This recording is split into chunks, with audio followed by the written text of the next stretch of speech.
আগে থেকেই বলে আমাকে জেতান, তারপরে আমি আপনাদের কাজ করব। প্রথমে আপনারা যেরকম শোয়ের জন্য আগে টিকিট কাটেন, তারপরে আর্টিস্ট গান গায়, তেমনি ওখানেও হয়ে আপনারা ভোট দিয়ে আগে একটা মানুষকে জেতান, তারপরে সে এলাকার জন্য কাজ করে কি না করে আগামী 5 বছর সেটা বোঝা যায়।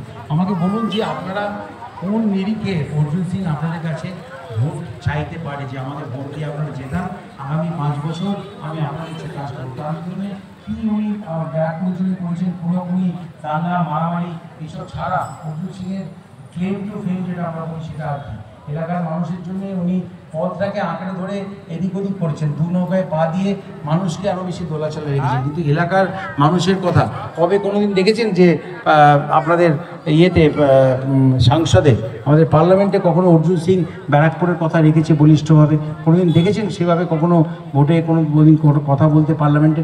আপনারা কোনোদিন দেখেননি।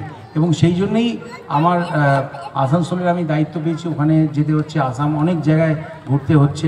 কিন্তু তার মধ্যেও এই ব্যারাকপুরটা আমাকে যখন বলা হয়েছিল আমি খুব খুশি মনে এসেছি। তৃণাঙ্কুররা খুব খাটছে এবং আমার মনে হয়েছিল দুদিন আমি বিভিন্ন পকেটে বিভিন্ন জায়গায় যাব, আমি নিজেই গাড়ি চালিয়ে যেতে ভালোবাসি, যাই। আমার মনে হয়েছিল যে এসে আপনাদের বলা উচিত যে আপনাদের কাছে একটাই চয়েস, একজন শিক্ষিত মানুষ যে মিশন থেকে পড়াশোনা করেছেন, যিনি একজন আমার সংস্কৃতি জগতেরই একজন মানুষ। আমার সঙ্গে ওনারা তো আগে আলাপ ছিল না, কিন্তু পরবর্তীকালে জেনেছি হাসি মুখের মানুষ, যার কাছে পৌঁছানো যায়, যার সঙ্গে কথা বলা যায়, ইংরেজিতে আমরা যেটাকে বলি অ্যাফেবল মানুষ, সেরকম একজন মানুষ যে আপনাদের কথা শুনবে এবং আপনাদের কথা পার্লামেন্টে গিয়ে বলিষ্ঠভাবে বলতে পারবে, যার পেছনে কোনো কালো দাগ না থাকলে আপনি নিজের বক্তব্য খুব বলিষ্ঠভাবে বলতে পারেন। আপনার নিজেরই যদি পাঞ্জাবিতে অনেক দাগ থাকে তাহলে আপনি আপনার কথা পার্লামেন্টে দাঁড়িয়ে কী করে বলবেন? আপনার কোথাও না কোথাও সাহসের অভাব হয়ে যাবে। তো আমার মনে হয় পার্থ ভৌমিকের মধ্যে সেই সমস্ত গুণ আছে, আপনারা বিপুল হতে ওনাকে জয়যুক্ত করুন। আর আরেকটা যেটা ইম্পর্টেন্ট কথা, 8 বছর সাংসদ হওয়ার নিরিখে এক্সপিরিয়েন্স থেকে আমি অনেক কথা বলতে পারি, অনেক কিছু আমার জানা আছে। কিন্তু গায়ক বাবুল সুপ্রিয় হিসেবে এটা বলতে পারি যে আমাদের আপনারা যে সবাই একসাথে বসে আছেন না, আগে যখন আমি বিজেপির প্রোগ্রাম করতাম তখন আমি জানতাম যে বাবুল সুপ্রিয় 70-30-এ ভাগ হয়ে গেছে। অর্থাৎ একটা বিশাল সংখ্যক 30% মানুষ, সংখ্যালঘুরা, ঘুরিয়ে কথা বলতে আমি পারি না, সংখ্যালঘুরা তারা কিন্তু বাবুল রফি সাহেবের গান ভালো গায় জানার জন্য কিন্তু তারা আসতো না, কারণ অজান্তেই আমার পিঠে একটা সাম্প্রদায়িক ছাপ পড়ে গেছিলো। এবং আমি কোনো সাম্প্রদায়িক ছাপ পড়ে গেছিলো, মনে খারাপ লাগতো। এত শো করতাম মিডল ইস্টে, দুবাই, বাহরেন, এখানে ওখানে সব জায়গায়, সব বন্ধ হয়ে গেছিলো। কিন্তু আজ যখন আমি সব জায়গায় কথা বলতে যাই বা গান গাইতে চাই, আমি জানি আমার সঙ্গে 100% মানুষ আছেন। কারণ এই 100% মানুষকে সঙ্গে নিয়ে যে চলার বার্তা, সাম্প্রদায়িক সম্প্রীতি পশ্চিমবঙ্গে রাখার যে বার্তা, সেটা কিন্তু যে কঠোর একটা মনোভাব নিয়ে এই সাম্প্রদায়িক সম্প্রীতিটাকে ধরে রাখা, সকলকে একসাথে রাখা, এটা কিন্তু মমতা ব্যানার্জি খুব ভালোভাবে করেছেন, খুব ভালোবাসার সঙ্গে করেছেন। কারণ বাঙালি মানুষটা উনি বোঝেন। কারণ উনি, এটা আমি বিজেপিকে বোঝাতে পারবো না যে আমি তো উল্টো দিকেই থাকতাম, হুগলিতে থাকতাম, হুগলি থেকে গরিফা হয়ে নৈহাটিতে আসতাম। নৈহাটির একটা রাস্তা যেখান থেকে সোজা গেলে নৈহাটি গঙ্গার ঘাটটা আছে, সেখানে কর্নারটা খুব ভালো একটা মিষ্টির দোকান আছে, ওইখানে মিষ্টি খেতাম। কি দোকানটা আছে কিনা জানি, নিশ্চয়ই আছে, অত বড় দোকান। কর্নারে খেতাম, খেতে তারপরে আমার কাকা ব্যারাকপুরে সিএমডিতে কাজ করতেন, হালি শহর ব্যারাকপুর সব জায়গায় খুব আসতাম ছোটোবেলায়, বাইক নিয়ে অনেক ঘুরেছি। তো আমি এটাই আপনাদের বলতে পারি যে আপনাদের এলাকার মধ্যে যে এই ব্যারাকপুরের যে সংস্কৃতিটা আছে, সেই ব্যাপারটা আমি ওনাকে কী করে বিজেপিকে বোঝাবো যে যখন শরীর খারাপ হতো তখন কেউ একটা এসে বলতো যে আরে এর নজর লেগেছে, আমাদেরকে নিয়ে, আমার ঠাকুমাই আমাকে নিয়ে যেতেন কোনো একটা মসজিদে, সেখানে ওই পীর বাবা ওই যে ঝাড়ন এরম করে দিতেন একটা, তখনকার থেকে আমার মনে আছে সামান্য কিছু দিয়ে এরম করে দিতেন। তারপরে আমার ওইটাও তো আমি বুঝতাম না যে আমার কি নজর উঠলো, কেন একটা কালো এখানে টিপ পড়াতে শুরু করে দিল মা, সেইগুলো বুঝতাম না। কিন্তু এটা বুঝতাম যে নকুল দানা দেন, সেটা খেতে খুব ভালো, ওইটা অনেকটা করে চাইতাম, খেতাম আমি। এটা আমি বিজেপিকে কী করে বোঝাবো যে ভাই এটাই আমাদের সংস্কৃতি, এটাই বাঙালি মনন। এবং সেই জন্যে আপনারা সবাই একত্রিত থাকুন, পার্থদাকে বিরাট ভোটে জেতান। আর যারা মা বোনেরা, দিদিরা, কাকিমারা বসে আছেন, তাদের আমি বলবো যে একবার খালি মনে করে এটা ভাবুন যে সকালবেলা যখন আপনি ঘুম থেকে উঠে যখন আপনি ব্রাশে টুথপেস্টটা লাগিয়ে যখন আপনি ব্রাশ করতে যাচ্ছেন, তখন থেকে রাত্রিরে যখন আপনি শোবার সময় আলোটা নিভিয়ে দিচ্ছেন, ওই পুরো সময়টার মধ্যে বিগত 10 বছরে বিজেপি সরকার এমন কি করেছে যাতে আপনার দৈনন্দিন জীবনে কোনো ফারাক এসছে। আপনারা যে রোজগারের জীবন, আমাদের তো রোজগারের জীবন থেকেই তো প্রত্যেক দিনটাই তো আমাদের ভবিষ্যতে নিয়ে যায়। আমার যদি 7 দিন ভালো কাটে তাহলে তার পরের 7 দিন ভালো কাটবে, এটা আমি আশা করতে পারি। আমার যদি আজটাই খারাপ হয় তাহলে কালটা ভালো হবে কিনা সে সম্বন্ধে মনের মধ্যে একটা ভয় থাকে।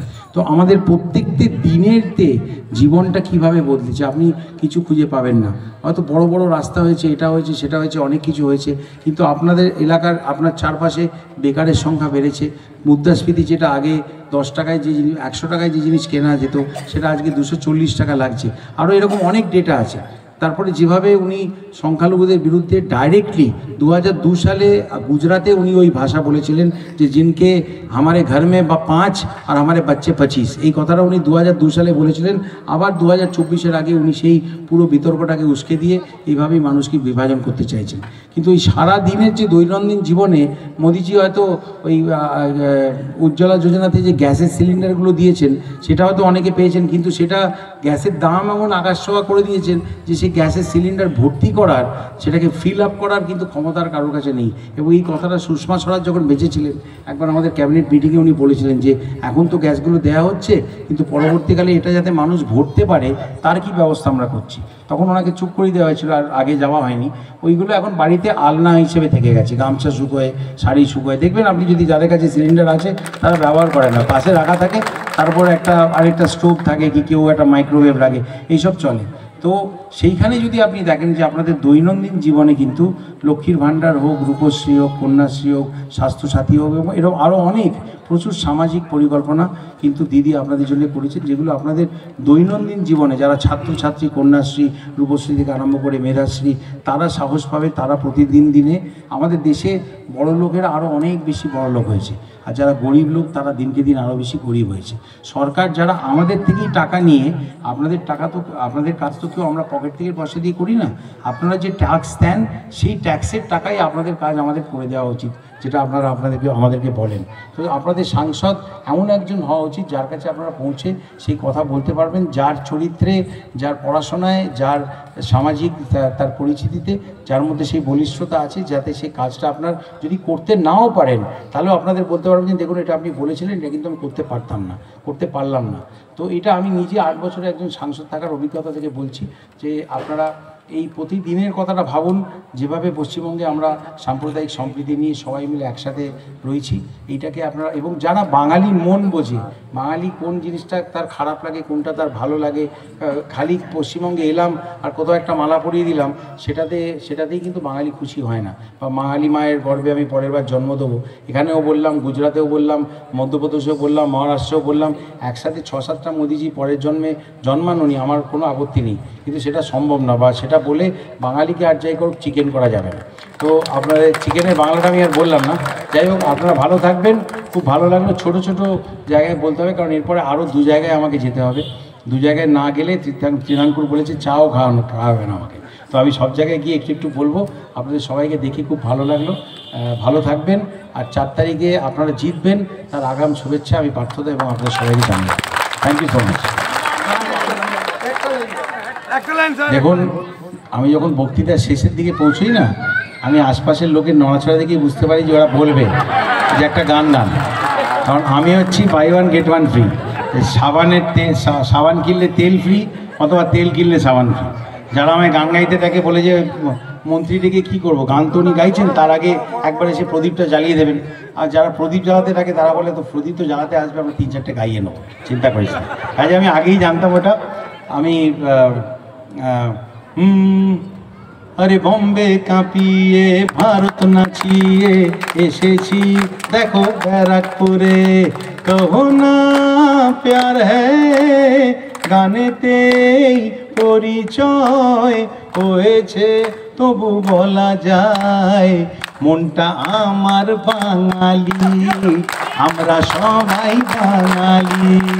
মনটা আমার বাঙালি, আমরা সবাই বাঙালি। কহো না প্যার হ্যায় তুমসে প্যার হ্যায়। অনেক অনেক ধন্যবাদ। Thank you. অসংখ্য অসংখ্য ধন্যবাদ আমাদের রাজ্যের মন্ত্রী, সকলের প্রিয় গীতি, আমাদের গায়ক, মন্ত্রী, রাজ্য মন্ত্রিসভার সদস্য তথা বিধায়ক আমাদের সকলের প্রিয় বাবুল সুপ্রিয় মহাশয়কে। আমাদের মধ্যে এসে উপস্থিত ছিলেন এতক্ষণ যাকে নিয়ে আসেন বাবুল সুপ্রিয় মহাশয়কে, রাজ্যের আমাদের ছাত্র নেতা, রাজ্যের ছাত্র নেতা তৃণাঙ্কুর ভট্টাচার্য। আমি তৃণাঙ্কুর ভট্টাচার্যকে অসংখ্য ধন্যবাদ জানাই।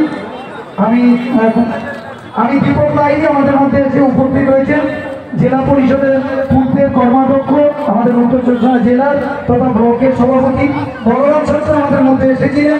আমাদের বলরাম শাস্ত্রা পূর্বের কর্মাধ্যক্ষ পঞ্চায়েত সমিতির সমেত এই অঞ্চলের সকল মা বোনেরা, মামাটি মানুষের সকল মানুষজন, সকল গুরুজন, সকলকে অসংখ্য ধন্যবাদ। আর আগামী 20 মে সকাল ঘাসের উপর জোড়াফুল চিহ্নে ভোট দেওয়ার আবেদন জানাই।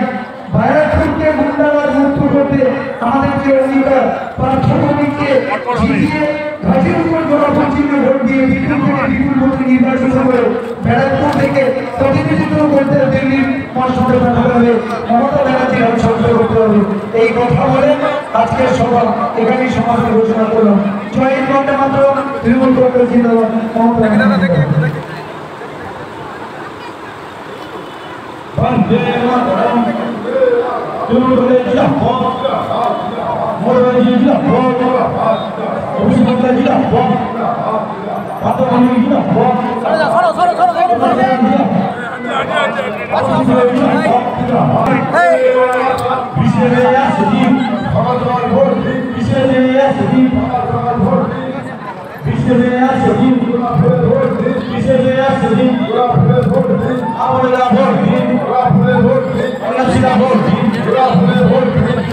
ভোট